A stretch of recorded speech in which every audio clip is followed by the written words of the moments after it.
Okay. Well, Lydia, it's great to see you again. It's great to see you too. So what? So you've been working at Wild Goose Creative for how many years now? I've been with Wild Goose for almost 5 years now. Yes. Nice. And so, what exactly do you do there?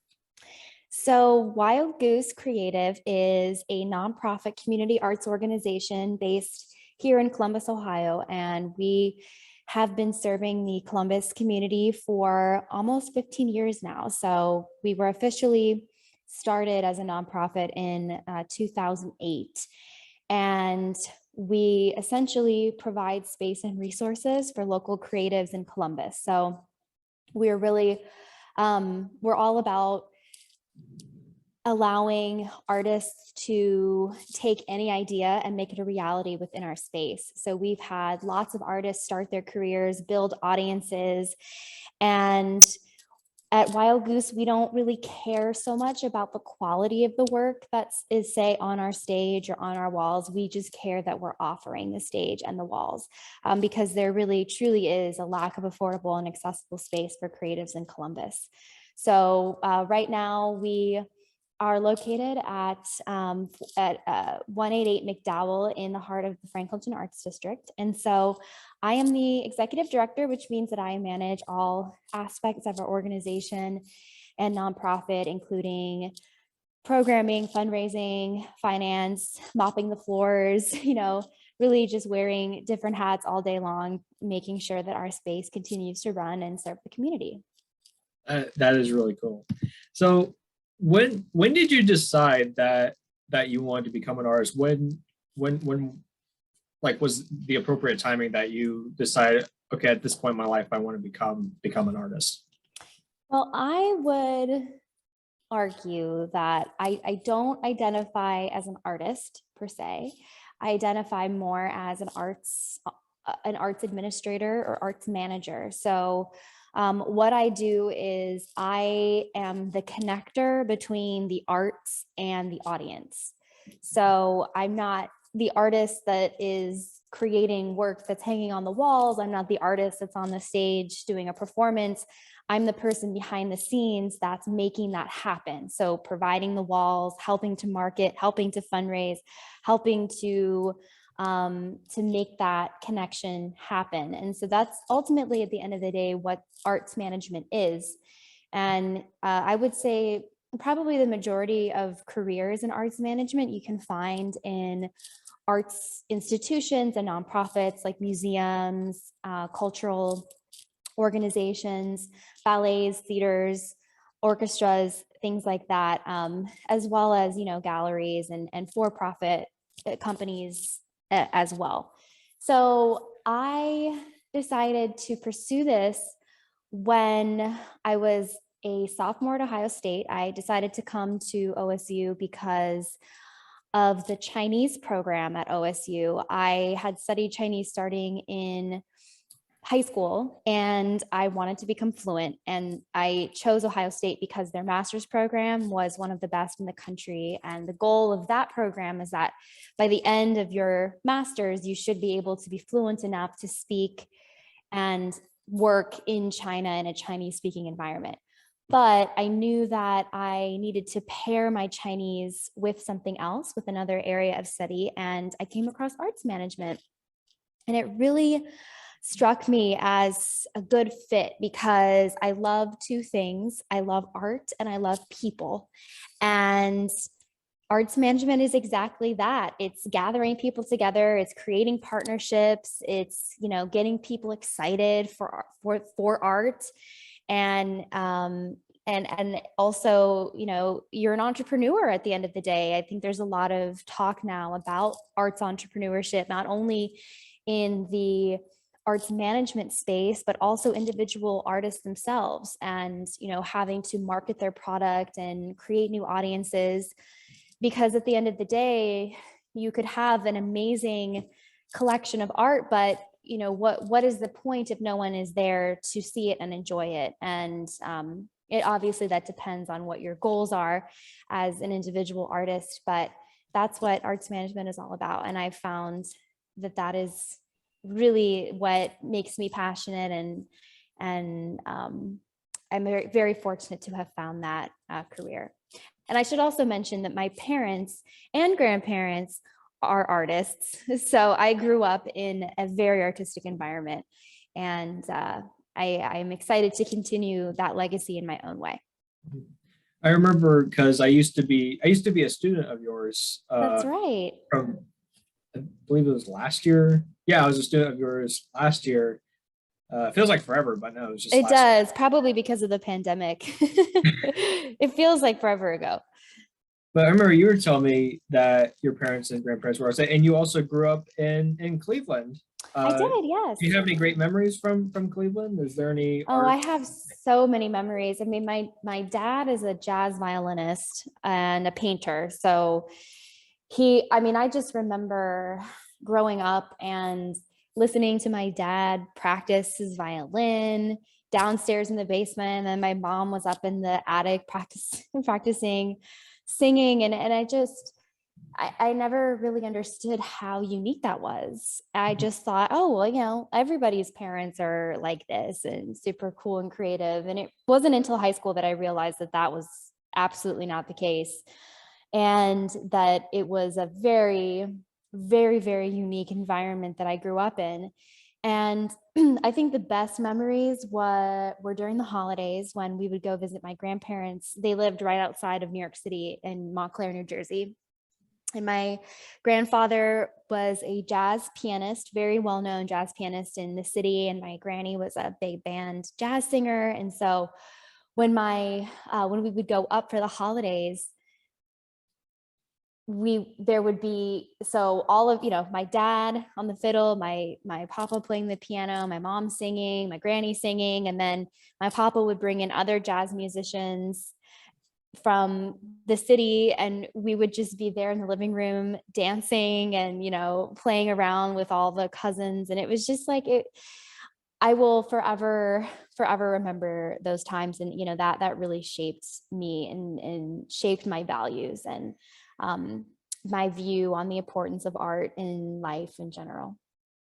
I could definitely picture a cartoon of that going like a little 2D animated Disney cartoon going on. I mean, it is that Yeah, that sounds Simon awesome. Jam sessions. Mhm.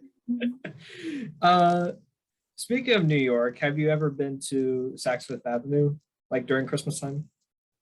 I don't know that I've been to Saks Fifth Avenue particularly, but where we would go every single year, sometimes we would go to New York City twice a year, was Canal Street and in Chinatown. And that is what really created the spark for me to study Chinese. If I hadn't experienced that as a kid, I don't think I ever, would have thought about studying the language. But I would go into the shops and bargain for, fake bags. And sometimes, I don't know if they still do, if they still have this, because I think they've cracked down a lot, but they used to have these back rooms. And, I was like 10 years old and I'd go into these places and ask to see the back room, because the back room had the best the best bags. And yeah, and then I started studying the language, and the best was when I was able to have enough knowledge to be able to bargain very rudimentarily in Chinese. So that was fun. Uh, is there any? We used to go to a Chinese supermarket, not in Chinatown, but it was somewhere. It's somewhere in Columbus that we used to go to. We've been to it twice, and my nana's from the UK, and she likes to get snacks from the UK. And even now, with the pandemic, and we haven't been there in 2 years, she would order snacks from the UK, and sometimes she would usually get snacks from like this little Chinese supermarket. Uh, are there any delicious snacks you have had in Chinatown, New York City? Is there any ones you recommend? So in Chinatown, I remember we went to this restaurant called Jing Fong, and I think it's still there. I don't know for a fact if it is or isn't, but it's dim sum, which is Chinese style brunch, and it originated, I believe, in the southern part of China. So you'll find dim sum in Hong Kong and areas like that. So we would always go there. I would say, I mean, I lived in China beyond, just going to Chinatown as a kid. I lived in China for a while in college, pursuing my master's, and I spent the majority of time in Beijing. So I have very fond memories of amazing street food and incredible meals that I crave. And there are awesome places in Columbus, but definitely not like the real deal. Fully get it.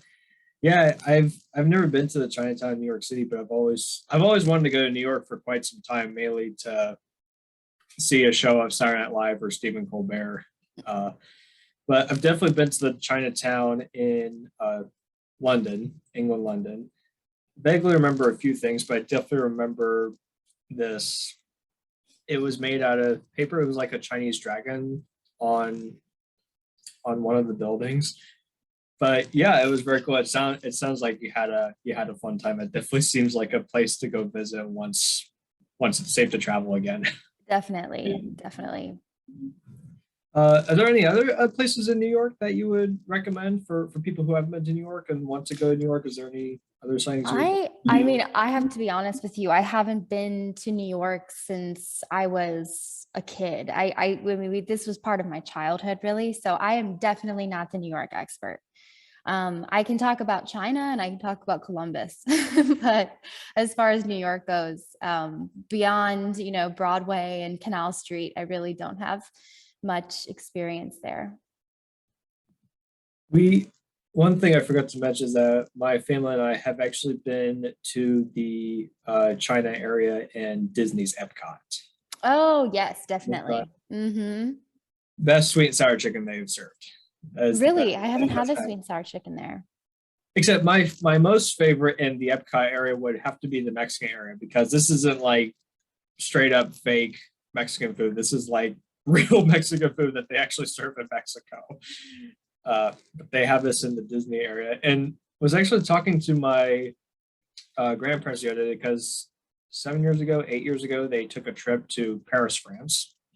It was just saying it would be kind of cool to see a Paris town, kind of like there's German village in Columbus. It would be kind of cool to see Paris town, except it'd be interesting. It would be. It would be. Hmm. There would have to be because I feel like it would be difficult to fill in the Eiffel Tower. I mean, it would have to be a smaller version of the Eiffel Tower, but it would just seem kind of difficult. Yeah, I mean, a lot of these areas that exist in the city are because of immigrants that Hmm. created, that area. So, well, I mean, you could maybe perhaps do it from a top-down approach. Let's see. There was something else I was gonna. Oh yes, I remember. For people who are studying entrepreneurship or want to go into business arts, is there any advice that you want to give to those people? Any advice? Yeah, I think that entrepreneurship is important in everything that you do, no matter what it is. Ultimately, you are carving a space for yourself in this world, and regardless of the problem that you're solving, which at the end of the day is entrepreneurship, you have a uniqueness and unique quality about you in a space that you exist in. And so I think determining what that is, what are my skills? I think during our class, I had you all do a SWOT analysis. So understanding what your strengths, weaknesses, opportunities, and threats are, that's something that any organization should do, any company should do. But I think it's also something that individuals can consider as well. And I think just having an entrepreneurial mindset in everything that you embark upon, and really differentiating yourself is important. And so if you are an artist, say you're looking to freelance, or you're a painter and you want to sell your work, figuring out what are your goals, how am I different than everyone else, what is the unique area of the market that I'm filling, and then how do I go about doing that. And I think sometimes, especially artists, don't or they're not encouraged to look at themselves as entrepreneurs. But at the end of the day, if you're an artist, you are an entrepreneur because your art is your product. And understanding the kind of business skills that are needed to promote your work and to get your work out there is so important. I mean, that's like 50 to 60% of the work that you do, you know, beyond just being in the studio.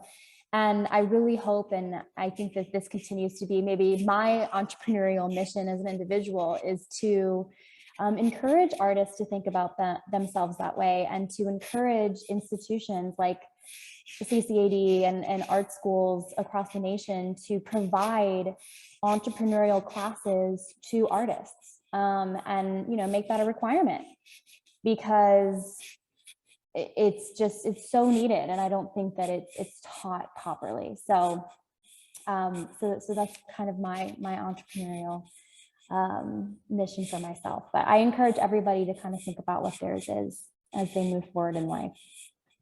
That's great advice. Thank you.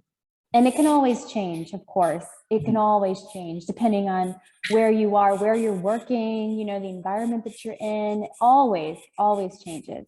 And so I think it's important to take some time and do that analysis on yourself every so often. I'm telling that to me for myself to hear, because I definitely need to do that. It's harder said than done.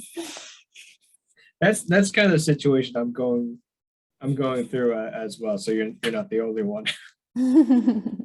But Lydia, thank you very much for participating in this podcast episode today.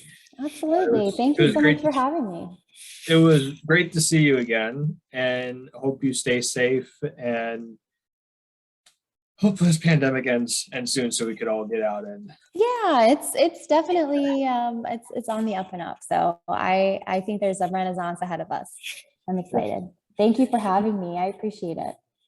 Thank you very much. Enjoy the rest of your day. You too.